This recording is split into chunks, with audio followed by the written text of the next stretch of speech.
So, I'm seeing a massive argument brew in the GD community, and I want to give my opinion on it. So if you don't know, Silent Clubstep just got verified, and with that is coming a lot of controversy.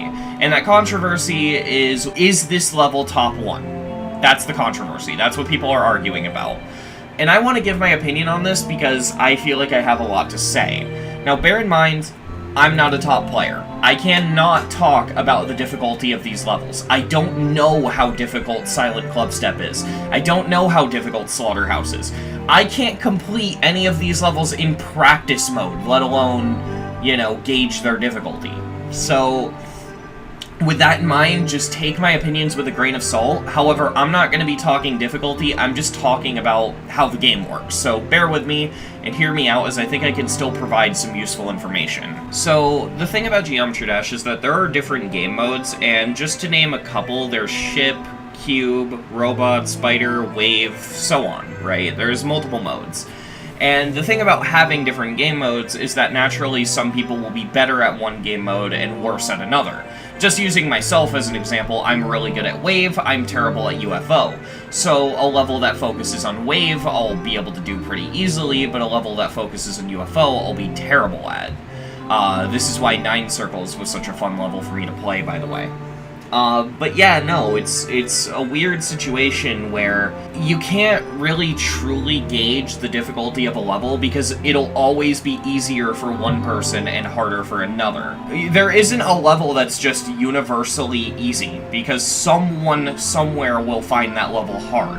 There are outliers, of course, but this is usually a good rule of thumb.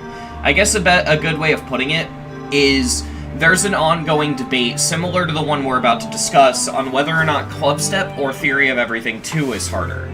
That again depends on the person. See, are you good at memory? Are you good at UFO? Then you're probably going to be good at Theory of Everything 2. Are you good at Ship? Are you good at timings? Then you're probably going to do better at Clubstep. Like I said, it really does depend on the person and their skill set. So let's apply what I just said to Silent Clubstep. See, we're going to compare Silent Clubstep to Slaughterhouse, as that's probably the best level to use as an example for what I'm trying to say. So, Slaughterhouse is a level that is probably like 80% Wave. This level's difficulty mainly comes from the Wave, so someone whose best game mode is the Wave, this will probably be relatively easy for them, whereas Silent Clubstep, which doesn't even have a single Wave section in it, would probably be harder than Slaughterhouse for them. Now, with that being said, if Wave is your worst game mode and Ship and UFO are your best, then Silent Clubstep will probably be easier. It really does depend on the person, and see, I'm not saying that it's impossible to gauge the difficulty of these levels, but here's where the skill set thing really becomes an issue. In order to truly gauge which level is harder, you need different opinions from different people of all different skill sets. You'd need like 10 to 20 different victors to truly gauge which level is harder. Is Silent Clubstep harder than Slaughterhouse?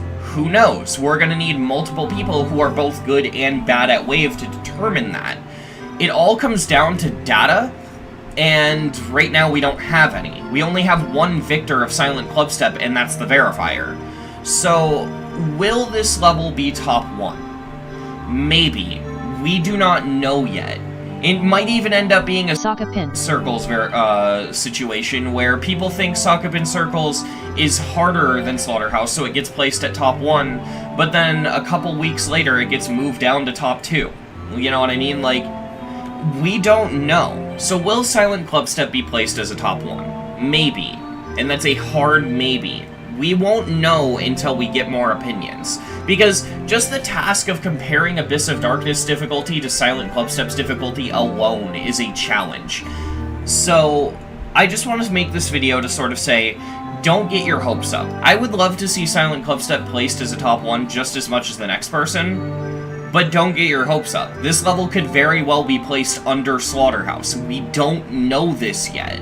It really does depend on a multitude of factors, and that's basically all it comes down to. So, yeah, all I wanted to say in this video is don't get your hopes up, and wait for more, like, verifiable opinions to come forward.